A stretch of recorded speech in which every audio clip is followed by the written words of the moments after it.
My people, no be smart, a lot of thing is going on as we dey talk right now. They say that the Biafrans are winning this fight front and back.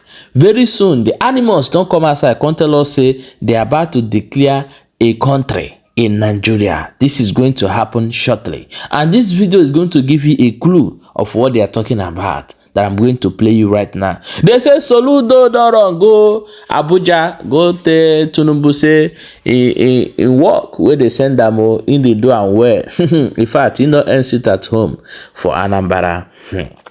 Asari Dokubo, they say the man they cry woto woto, waiting they beat him. I don't know. Is anybody where they talk of Biafra? In fact, I made the person smell come up for in front. We will bring the videos come show now. But I beg, follow this page so that you will get our update back to back and share this video so that you will get our so that you will see, because if you share them, you will enable you to see our video every time. No need to come check the page before you go see our video. I beg, may you drop your own opinion for inside comment section. Let us go and watch the videos. The clock has finally stopped ticking, and for the first time in years, the silence from the federal government is screaming the loudest victory song for Mazi Nnamdi Kanu. The headline you are looking at is not a prediction, it is the legal reality. The United Nations Working Group on Arbitrary Detention gave the Nigerian government a simple choice: release Nnamdi Kanu within 60 days or face the wrath of the international community. That 60-day ultimatum expired exactly 48 hours ago, and because the government failed to open the gates of the Sokoto Correctional Center, the United Nations has officially triggered the non-compliance mechanism. This means that, in the eyes of international law, the detention of Nnamdi Kanu in Sokoto has shifted from being a legal dispute to a hostage situation, and the diplomatic consequences are already hitting Abuja like a sledgehammer. We are looking at a historic shift that has practically forced the hands of the presidency. According to diplomatic sources in Geneva, the moment the deadline passed without a compliance note from Nigeria's Attorney General, the UN Working Group automatically forwarded a level red non-compliance report to the UN Security Council and, most critically, to the United States State Department. This is where the game changes completely. You see, this report is not just a letter of complaint, it is a binding legal document that activates specific clauses in international treaties that Nigeria is a signatory to. By failing to release him from that facility in the northwest or provide a valid legal reason for holding him past the deadline, the government has inadvertently handed Nnamdi Kanu his biggest win yet. The release is now technically automatic under these treaties because the government has forfeited its right to detain him by ignoring the supreme deadline. I know many of you are asking, but is he physically out of Sokoto? Listen closely, because this is the technical part that has the government in a panic. While the physical gates of the Sokoto Correctional Center might still be locked this morning, the legal cover for keeping them locked has evaporated. We are hearing reports from the Ministry of Interior that there is serious confusion and fear regarding the sanctions that are now on the table. This non-compliance report is the exact document that the new US administration under President Donald Trump has been waiting for. Remember the bill we discussed recently, the Nigeria Religious Freedom and Accountability Act? That bill has a clause that relies on UN reports to identify human rights violators. Now that the UN has officially certified that the government is holding Kanu illegally in defiance of a direct order, the US can legally freeze aid, deny visas to judges, and even block military equipment transfers. The government knows this. They know that this expired deadline is not just about Kanu anymore. It is about the survival of their international relationships. This is the perfect time to remind you that we are tracking this situation hour by hour. If you want to know the exact moment Nnamdi Kanu walks out of Sokoto, or if you want to see the list of officials the UN is planning to sanction, you need to do one thing for me right now. Go ahead and smash that like button. It tells YouTube that this is a story the world needs to see. And if you haven't already, please hit the subscribe button and turn on the notification bell. We are building a community here that refuses to be fed propaganda, and I want you to be a part of it. Thank you for staying with us. Now, let's talk about the frantic moves happening behind the scenes in Aso Rock. Sources are indicating that an emergency legal team was assembled late Tuesday night when it became clear the UN was not going to extend the deadline. The government tried to file a last-minute stay of execution claiming national security, but the UN working group reportedly rejected it because it was filed after the 60-day window had closed. This rejection is huge. It means there are no more appeals, there are no more delays. The case is closed at the international level and the verdict is released immediately. The victory here is that Nnamdi Kanu's legal team, led by the tenacious Aloy Ejimakor, has effectively cornered the government. By allowing the deadline to expire, the government has walked into a trap. If they continue to hold him in Sokoto now, they are doing so as a rogue state in direct violation of a Security Council-backed directive. This opens the door for Nnamdi Kanu's team to approach foreign courts to seize Nigerian assets abroad as compensation for unlawful detention. We saw a similar case happen with a political prisoner in Iran last year, where the UN deadline expiration allowed his family to freeze government bank accounts in Europe.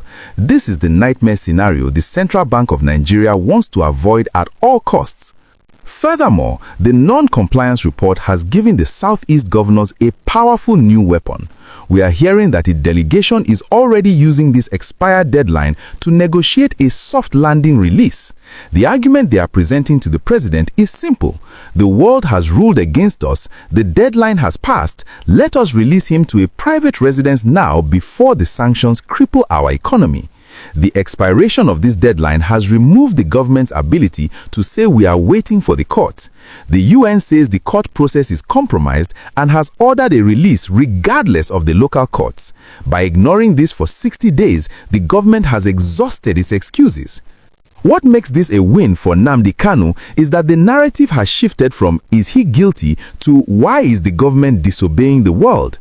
The pressure is now entirely on the president. He can either obey the UN order and order the Controller General of Corrections to open the gates in Sokoto, or he can defy it and face the wrath of the Trump administration, which has explicitly stated it will not tolerate the persecution of political figures who have been cleared by international bodies. The expiry of this deadline was the final checkmate. The board is clear, the move is mandatory. Nnamdi Kanu has won the legal war. Now we just wait for the prison van to open its doors.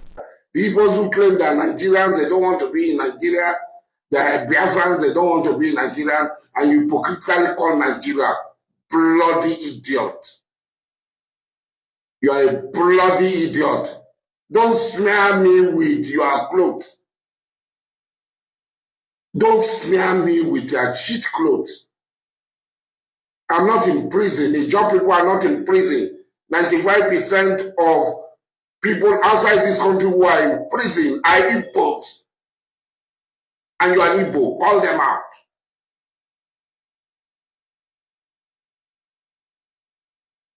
How many job people travel to other countries?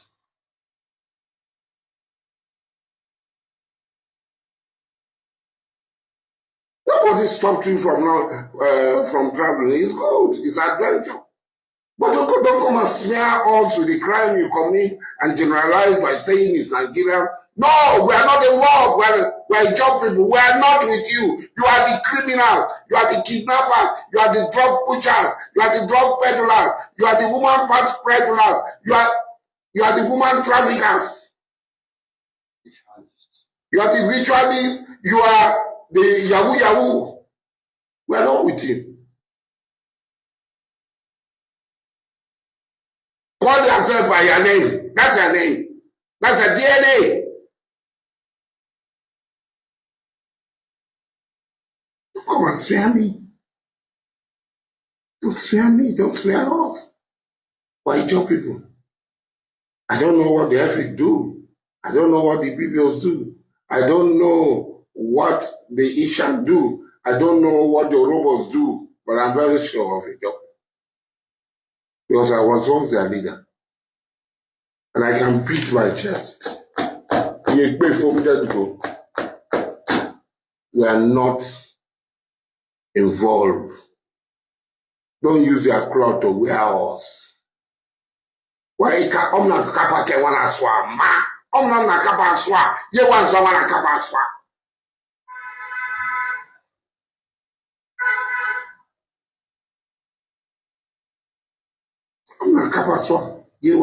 Those behind the 62 criminal camps, what happened? Any arrest made, any prosecution? I don't want to tell you the details of what happened to them. And the important thing is that the 62 camps have been decimated. And they're not there anymore. And anywhere again they try to settle, we get on there and deal with them decisively. We can't allow criminality to dominate our place. And even more recently, I mean, these criminals have held the Southeast region hostage. And for 5 years, for more than 5 years, every Monday there was a criminal, very debilitating, destructive Monday sit at home.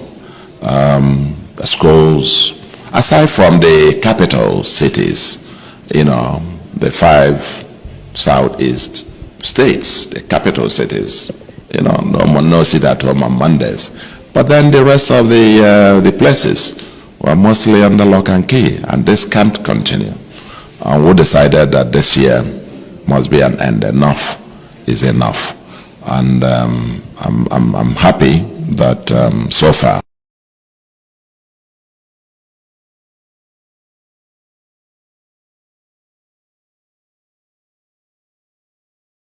From the conference, and what exactly are you going to ensure that Onye riri erigo ya, erigo ya, onye riri erigo ya, eriri yeri, onye riri erigo ya, erigo ya, onye riri erigo. Welcome back, my wonderful people. As you don't watch this video, try share them and drop your own opinion for inside comment section. You get why.